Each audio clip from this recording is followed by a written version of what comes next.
Welcome to Stuff and Whiskey. I'm Josh. And I'm Erin. And we're back today with another totally blind head-to-head where we react to the pours and the prices before we find out what we're drinking. If it's an available product, is it worth the money? If it's allocated, is it worth the hype and the hunt? Stay tuned to find out.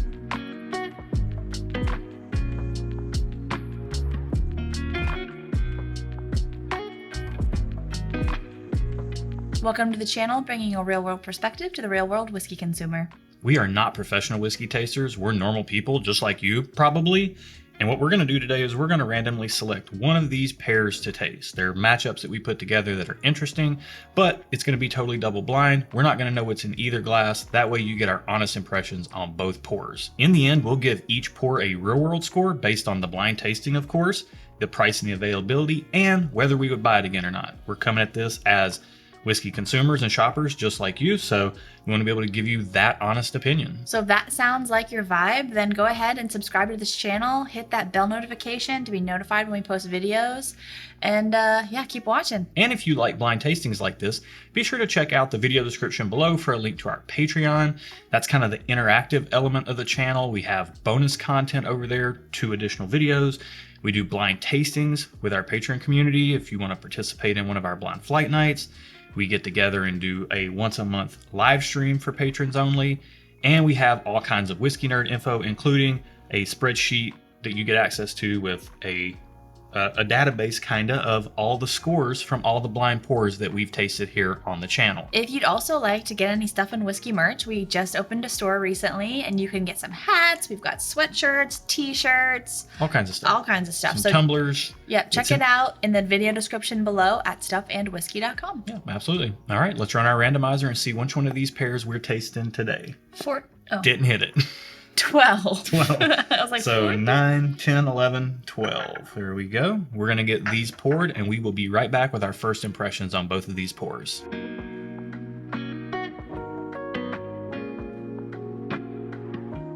Let's get into our first impressions on glass one. All right, cheers. Cheers. Smells a little earthy, a little dirty. I see your earthy dirtiness. Yeah. There's a little bit of a funkiness on there, but it does have a sweetness and a richness to it as well that I'm really enjoying. A piece of candy rolled around outside, and then you brought it back inside. That's what I'm getting. Why's it got to be brought inside?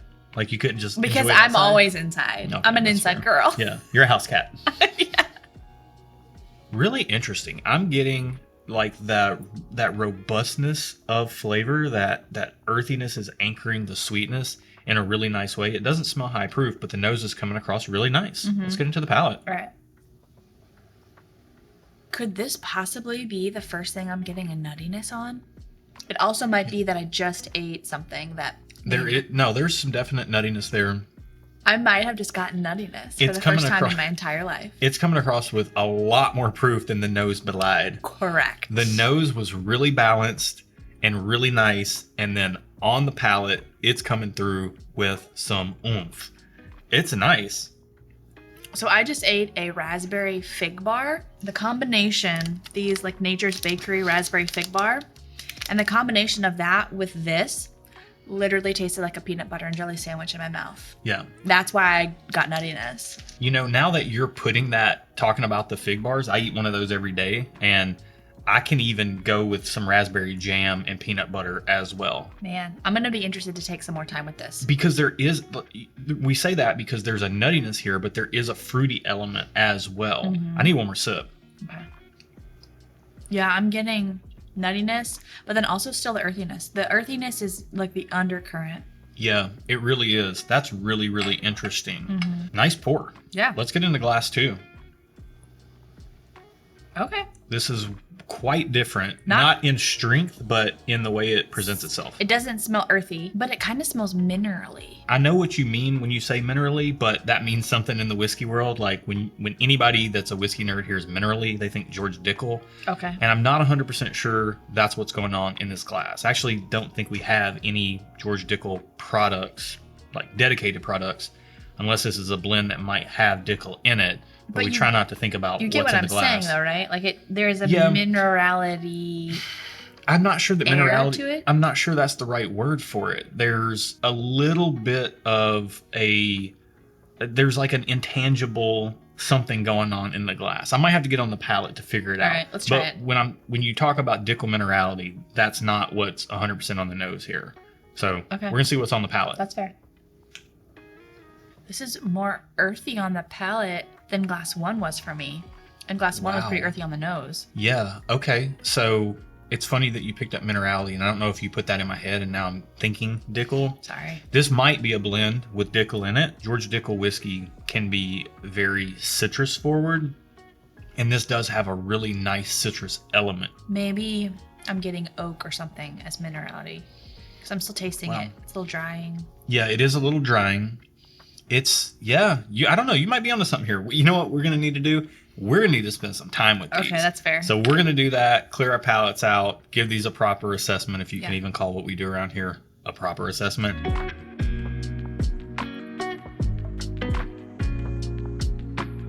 After spending some time with both of these pours, what do you think? Let's start with glass 1. Okay. Seems like the right place to start. Yeah, glass 1. So it gets a thumbs up on the nose, 2 thumbs up on flavor, and a thumbs up on overall experience. I'm going to give glass 1 a thumbs up on the nose, thumbs up on flavor, 2 thumbs up on experience. Ooh, look at you. We'll talk about it in a bit. Let's move on to glass 2 for right now. Where are you at? So for me, it gets thumbs up across the board. Thumbs up on nose, thumbs up on flavor, thumbs up on experience. I'm thumbs up on the nose, thumbs up on flavor, 2 thumbs up on the experience. Oh, so these scored the same for me. They scored the same. Do you have a preference? Like, as far as if you could only have one, which one would it be? They're both really good. They just go about their business in 2 different ways. We said this off camera, but they come at good whiskey from 2 different directions. I agree. We'll get into my notes here in a second, but what's your vibe on both of these pours? They're both really good, and I was talking to you, like I would it's gonna come down to price for me personally, because they're both, I'd be happy with either one of these if they're a reasonable price. I did get a little bit of what I would call stinky feet on glass 1, but that's not a bad thing. I feel like for me that's a good thing. I know that sounds weird. It'd be really hard for me to pick a favorite. So what's wild for me, I'm in the same place as you. It would be hard for me to pick a favorite, but off camera, I was searching for vanilla in both these glasses, because I thought to myself, if these are so good, but if they just had like a little bit of a creamy vanilla vibe to them, so that's what you want when you have whiskey? With the mix that they both have going on, I thought it would really make them all that much more better. Okay. And when I literally searched for it off camera and didn't get it, and now that we're sitting here talking and I smelled them again, I'm getting a little bit of that on both of the glasses as they open up to more air. So they're even getting better just sitting here. Mm-hmm. But with that said, to me, it is a flip of the coin because they come at it from different directions. I think based on my own personal preferences, I'd probably lean towards glass 1 more, but you could ask me tomorrow. We could do the same head-to-head tomorrow, and I could lean towards glass 2. Honestly, I'm the same. I think if you look at my scoring, I'd probably lean towards glass 1. It's because you got that PB&J slightly note. It's because I got that PB&J note. But that said, tomorrow I could be glass 2. They're both, I would say, very, very good. Like, I would be happy with either. Yeah, the nuttiness on glass 1 is taming down. It's becoming more well-rounded, and the fruitiness on glass 2 is taming down. Mm-hmm. It's becoming more well-rounded. Yep.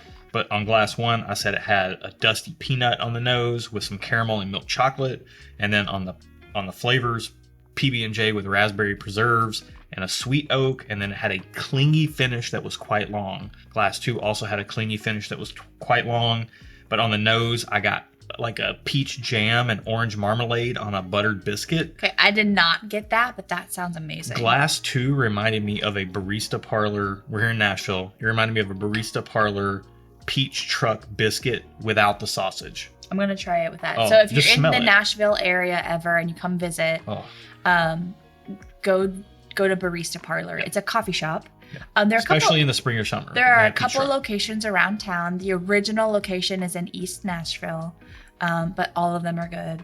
And they have, in the spring or summertime, they have a peach jam from the peach truck. And that's what this reminded me of. It took me there. It took me to Barista Parlor, sitting down and eating that biscuit, which I've eaten, I don't know, 100 times probably. Spent way too much money in there on sausage biscuits, but that's what I got on the nose, just minus the sausage, obviously. And then on the palate, citrus, apricot, peach, and an oaky oak. An oaky Like it was oak. just all in that family of like the bright fruit, like really sweet flavors. And then, like I said, again, clingy finish, quite long.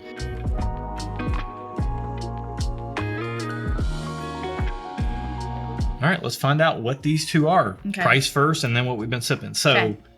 would you pay over 50 or 60 bucks? That's our happy point. That's Yeah. why we weigh everything against that price point. Would you pay over 50 or 60 bucks for either one of these? I'm going to say yes, Really? but not much more. Okay. They're both very good, but they're not like a special pour. There's nothing.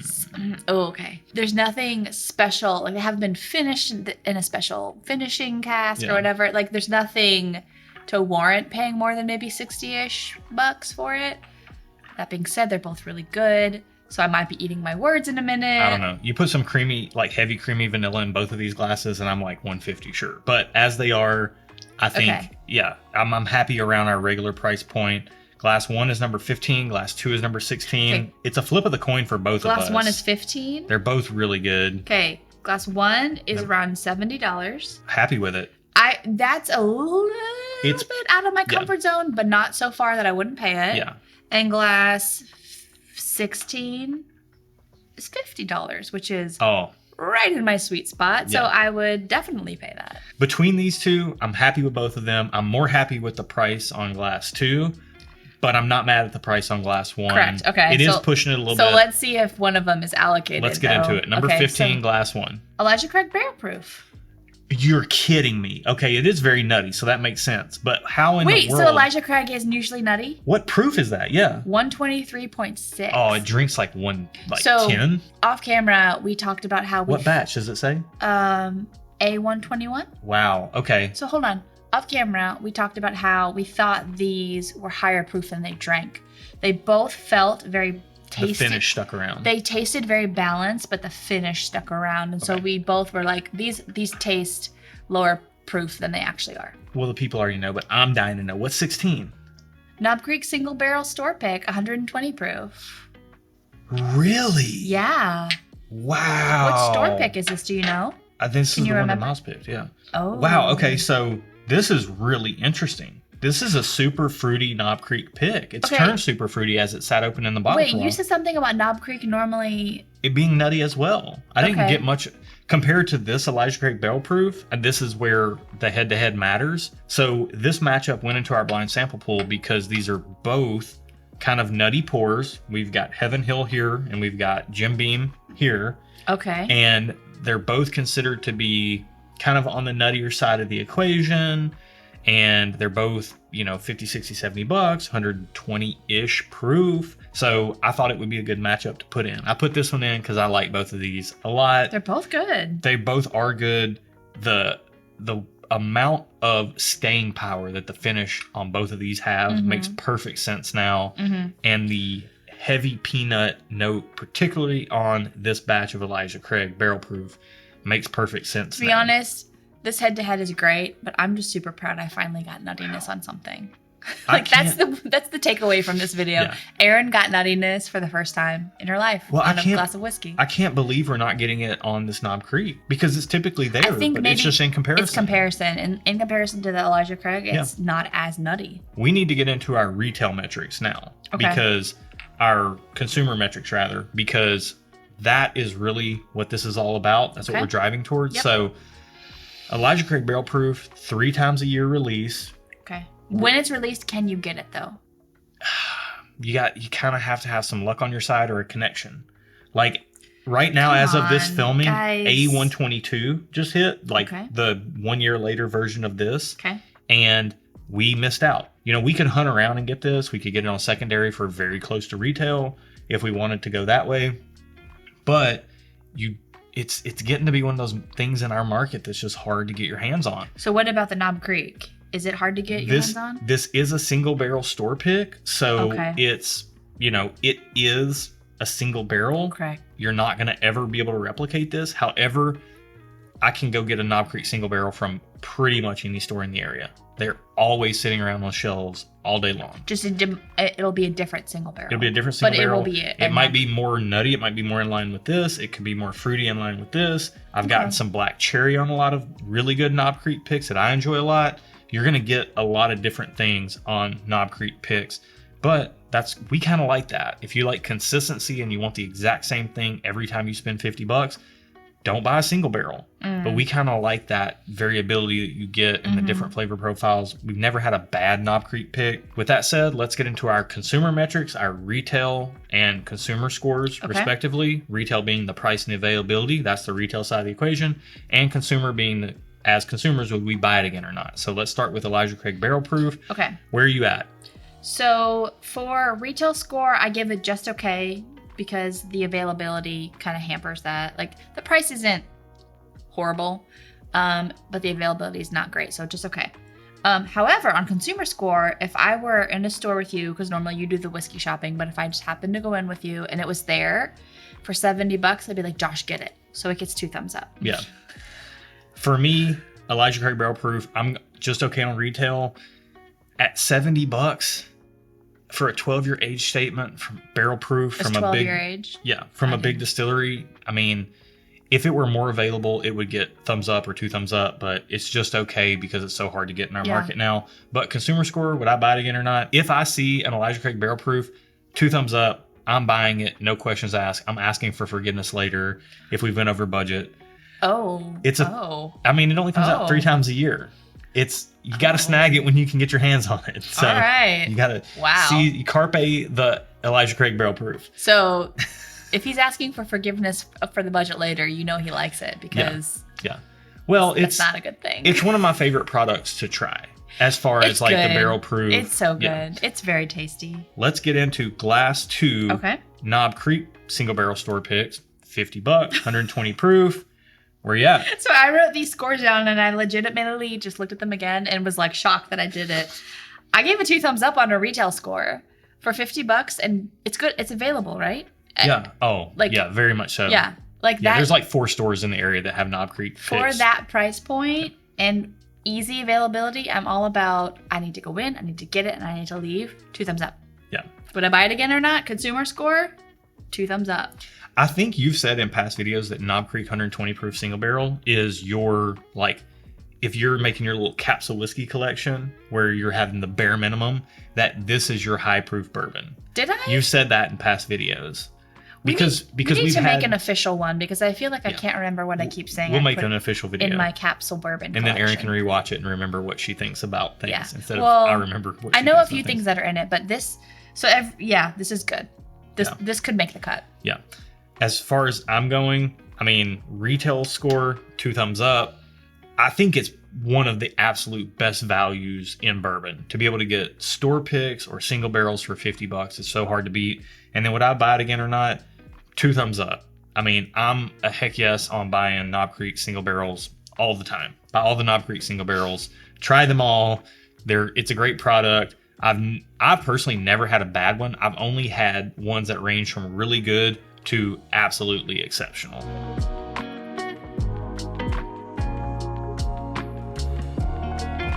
We get our real world scores by adding up the thumbs you see on the screen. There are 10 possible points available, but this ain't Elijah Craig or Jim Beam's 10-point scoring system. It's more like a bell curve. And the way bell curves work, as you know, because it's science, is that most things fall in the middle of those bell curves.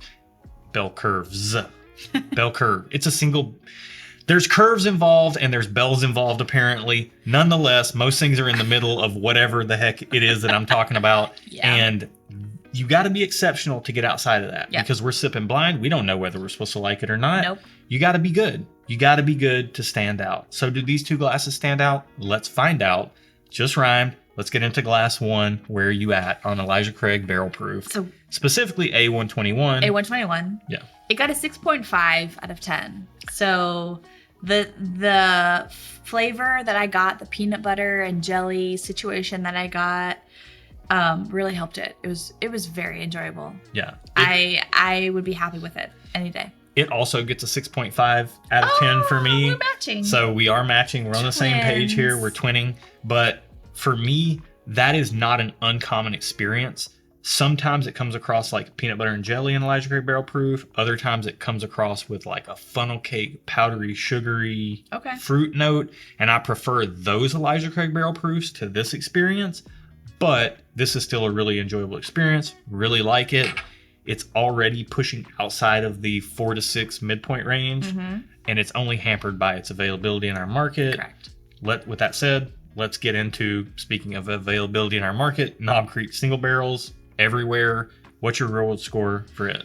So on this particular glass, it gets a 7 out of 10. The availability and the price is awesome, and it's just a really good pour. Like, yeah. I very much enjoyed it. Yeah, for me, it gets an 8 out of 10, which is an astronomically high score for me to give something, and I think that's fair. Knob Creek single barrels are one of my absolute favorite products. Again, I've already said the value I think is through the roof. And if you get a really good single barrel, it's something that you're probably going to want to go back, or at least, I don't want to speak for you, but I'm going to speak for me. I'm going to want to go back and get at least a backup bottle of. This single barrel in particular is really good. Yeah, this one is really good.